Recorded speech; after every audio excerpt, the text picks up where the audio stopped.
Yes, I. Donc, on va lire un autre article. Normalement, vous allez voir, je mets un grand écran.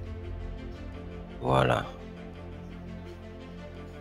Alors, 24 terrassements anciens ont été détectés en Amazonie. Il pourrait y en avoir 10 000 de plus, selon les scientifiques. Alors, l'article précédent, vous voyez déjà que ça ouvrait de nombreuses portes et datait de mai 2022. Là, nous sommes en octobre 2023.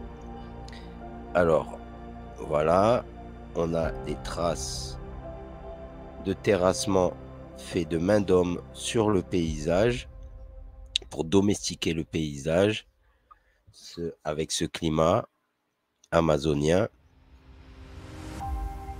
On en voit les traces ici. D'occupation, donc d'élévation, terrassement pour la culture, etc. Un terrassement précolombien est visible dans un paysage amazonien. Alors,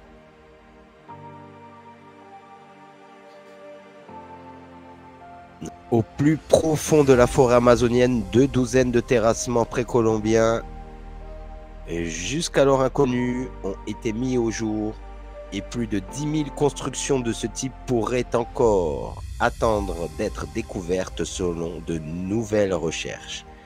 Dans tout le bassin amazonien, les forêts tropicales étendent leurs branches feuillues sur des millions de kilomètres.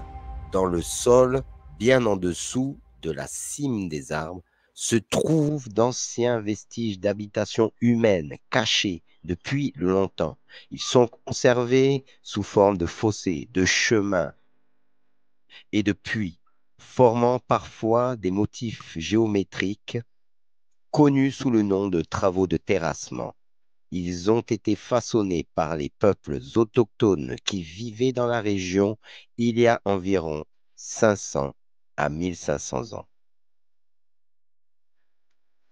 Donc là, on a une réalisation 3D à partir du lidar sur le relief qui nous rend les structures existantes sous la canopée. Voilà. Donc, la cartographie laser révèle une cité maya oubliée dans la jungle. Alors, les travaux de terrassement ont été associés à des utilisations cérémoniales et défensives et offrent un aperçu de ce à quoi pouvaient ressembler les anciennes colonies. De nombreux terrassements amazoniens antérieurs à l'arrivée des colonisateurs européens sont révélés dans des zones déboisées, mais des chercheurs soupçonnaient qu'il existait encore davantage de sites de ce type aujourd'hui pratiquement invisibles, dissimulés sous un feuillage dense. Pour les trouver, les scientifiques ont examiné des scans du terrain réalisés avec une méthode de télédétection appelée détection et télémétrie par la lumière, ou le lidar. Cette technique aérienne envoie un signal laser au sol, mesurant ainsi les variations de distance par rapport au sol. Lorsque la lumière rebondit, elle est combinée avec d'autres données pour générer des cartes 3D du paysage en contrebas. Le lidar est vraiment essentiel pour confirmer la présence des structures, en particulier sous la forêt, a déclaré le géographe Vinicius Peripato, chercheur à l'Institut national brésilien de recherche spatiale à Sao Paulo. Ces découvertes, publiées le 5 octobre dans la revue Science. Les auteurs de l'étude ont également évalué des décennies d'enregistrement de données sur les espèces d'arbres à travers l'Amazonie, à la recherche de signes d'espèces connues pour être domestiquées par les peuples précolombiens.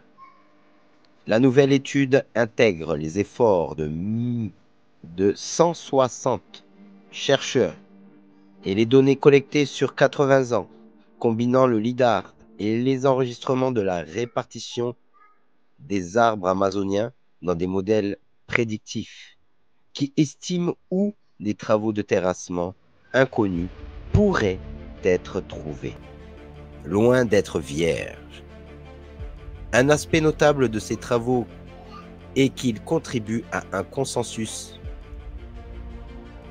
émergent selon lequel l'Amazonie est loin d'être une nature sauvage vierge et que l'histoire autochtone amazonienne est aussi riche et dynamique qu'ailleurs, a déclaré le docteur Michael Eckenberger, professeur d'anthropologie à l'Université de Floride. Eckenberger, qui n'a pas participé à l'étude, mène des recherches en Amazonie brésilienne depuis les années 90, en collaboration avec des peuples autochtones de la région du Xingu. Les conclusions ne sont pas surprenantes, mais suivent une tendance dans les études amazoniennes visant à augmenter l'ampleur de la densité et l'impact des occupations humaines sur la forêt amazonienne. Ces résultats démontrent en outre que le patrimoine culturel des peuples autochtones des Amériques et d'ailleurs est remarquablement dynamique et innovant, a-t-il ajouté. Là, on voit les différentes couches donc, qui sont modélisées en 3D par les signaux de rayons de lumière qui percutent donc le sol et qui reviennent au lidar et qui mesurent les distances. Donc on a une canopée, une couche de canopée. Ensuite, on a plusieurs couches qu'on voit de végétation. Voilà, et c'est comme ça qu'après, ils arrivent à voir le relief carrément de la Terre qui a caché sous les couches de canopée qu'on voit. Voilà. Les résultats de données LIDAR sont présentés pour étudier les travaux de terrassement sous la canopée forestière de l'Amazonie. Les analyses ont été initialement réalisées pour estimer la biomasse de la forêt tropicale. La résolution était donc inférieure à celle typique des études archéologiques. Au début, nous n'étions pas sûrs de trouver quelque chose, a déclaré Pere Pato. C'était une sorte de pari qui, heureusement, s'est avéré payant.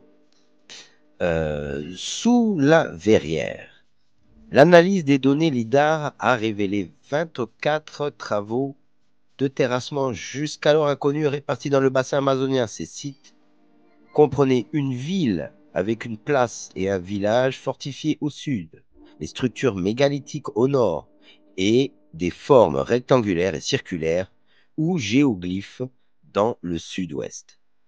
La zone couverte par le lidar ne représentait que 0,08% de la forêt amazonienne qui s'étend sur environ 2,6 millions de miles carrés, soit environ 6,7 millions de kilomètres carrés.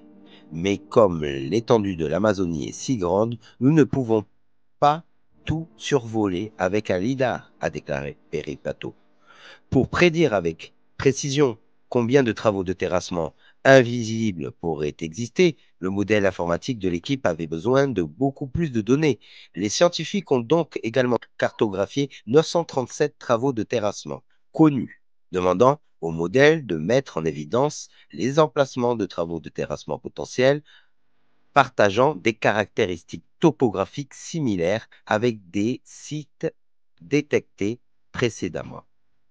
Les chercheurs ont ensuite réduit la liste des sites cachés possibles en utilisant les données d'enquête sur les arbres de 1676 parcelles forestières à la recherche d'apparition de l'une des 79 espèces connues pour être domestiquées et cultivées par les cultures précolombiennes.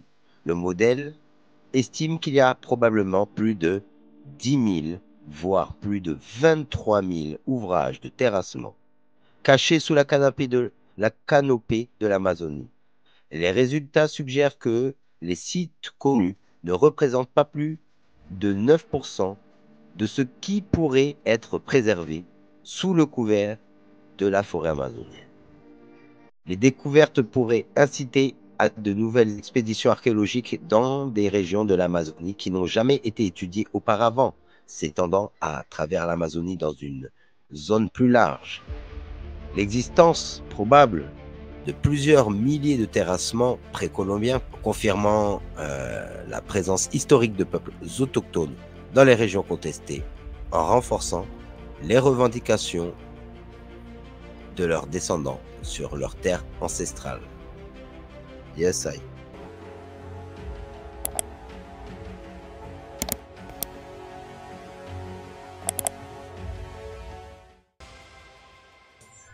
Yes, I. Alors là, on a la glycérine végétale. Tout ça, c'est de la glycérine végétale. Ce sont des lianes. Et ces lianes-là, elles servent à beaucoup de maladies de peau. Donc là, on a du paroka. Et toute cette haie-là, c'est de la glycérine végétale. Je vais vous montrer comment on fait du savon, ou comment on se baigne avec. On peut faire le bain des maris aussi avec. Et voilà donc la glycérine végétale qu'on va envelopper dans une gaze. Vous prenez une ancienne moustiquaire ou juste une gaze, ça suffit. Vous l'humidifiez. Et puis une fois que vous faites comme ça, ben voilà, vous avez tout le gel qui sort. Hein. Vous frottez, vous faites la mousse venir et ça vous nettoie. La glycérine végétale peut enlever des verrues.